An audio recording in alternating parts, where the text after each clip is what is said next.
ভগবানে ভরসা বিজেপির।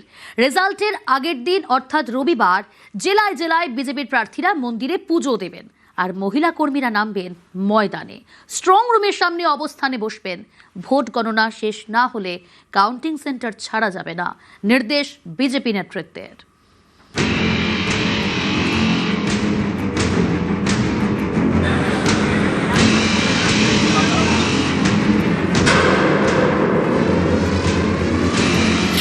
এপ্রিল এবং 29 এপ্রিল পশ্চিমবঙ্গে এবার দু দফায় ভোট হয়েছে। 4 মে অর্থাৎ আগামী সোমবার সকাল 8টা থেকে গণনা শুরু হবে। ধাপে ধাপে জানা যাবে 294 আসনের রেজাল্ট। তার আগে মন্দিরে মন্দিরে পুজো বিজেপির।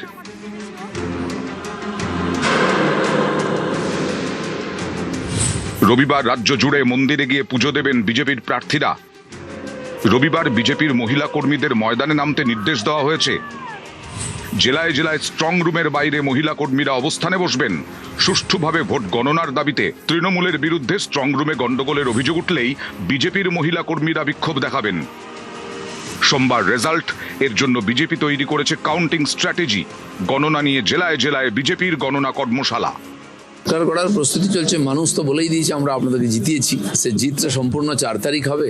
গতবারে যেগুলো আমরা করিনি, কাউন্টিং এজেন্টকে প্রশিক্ষণ দেওয়া, পোলিং এজেন্টকে দেওয়া, সেটা চলছে সব ব্যাপকভাবে, যাতে কোথাও কোনো ভুলচুক না হয়। মানুষের আশীর্বাদ যেন ঠিক জায়গায় পড়ে। বিজেপির গণনা কর্মশালায় নির্দেশ দেওয়া হয়েছে, গণনা একেবারে শেষ না হওয়া পর্যন্ত কাউন্টিং সেন্টারে থাকতে হবে। প্রথম কয়েক রাউন্ডের ফল দেখে গণনা কেন্দ্র ছাড়া যাবে না। পার্টি ব্যাপক উদ্যোগ নিয়েছে। ভূপেন্দ্র যাদবজি, সুনীলজি, শ্রমিকদা এদের নেতৃত্বে হচ্ছে। আমার সঙ্গে সব যোগাযোগ আছে। প্রথম জাতীয় পার্টি এবং রেজিস্টার পার্টিগুলো বসবে, নির্দল বা অন্যান্যরা পরে বসবে। গতবারে যে কাণ্ডটা করেছিল, করোনার থার্ড ওয়েভের সুযোগ নিয়ে সোশ্যাল ডিস্টেন্সিং করে বিজেপি 450 পেয়েছে, তৃণমূল 250 পেয়েছে। স্লিপে লেখা হয়েছে তৃণমূল 450, বিজেপি 250। এবারে আমরা ত্রুটিমুক্তভাবে সমস্ত জিনিসগুলো করার ব্যবস্থা করেছি। রাজ্যের 77টি কাউন্টিং সেন্টারে সোমবার গণনা হবে। তার আগে শুক্রবার কলকাতায় বৈঠক করে বিজেপি। বৈঠকে ছিলেন কলকাতা এবং 2 চব্বিশ পরগনার বিজেপি প্রার্থীরা। ছিলেন বিজেপির পর্যবেক্ষক সুনীল বানসাল, ভূপেন্দ্র যাদব এবং রাজ্য সভাপতি শ্রমিক ভট্টাচার্য। বৈঠকে বিজেপির কেন্দ্রীয় নেতৃত্ব নির্দেশ দেন, গণনার শেষ মুহূর্ত পর্যন্ত কাউন্টিং সেন্টারে থাকতে হবে। প্রতিটি কাউন্টিং সেন্টার আগলে রাখতে হবে। শুক্রবার বাগডোগরাতেও বিজেপির এই গণনা কর্মশালা চলে। সেখানে ছিলেন বিজেপির উত্তরবঙ্গের প্রার্থীরা।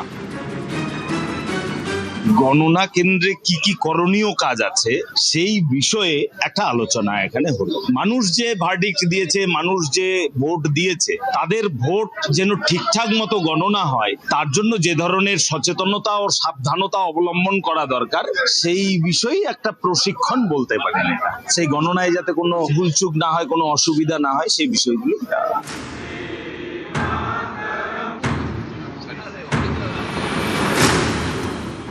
পূর্ব মেদিনীপুরের মেচেদায় বিজেপির গণনা কর্মশালা হয় শনিবার। করার প্রস্তুতি চলছে। মানুষ তো বলেই দিয়েছে আমরা আপনাদেরকে জিতিয়েছি। সে জিতটা সম্পূর্ণ 4 তারিখ হবে। গতবারে যেগুলো আমরা করিনি, কাউন্টিং এজেন্টকে প্রশিক্ষণ দেওয়া, পোলিং এজেন্টকে দেওয়া, সেটা চলছে সব ব্যাপকভাবে, যাতে কোথাও কোনো ভুলচুক না হয়। মানুষের আশীর্বাদ যেন ঠিক জায়গায় পড়ে। নিউজ 18 বাংলা।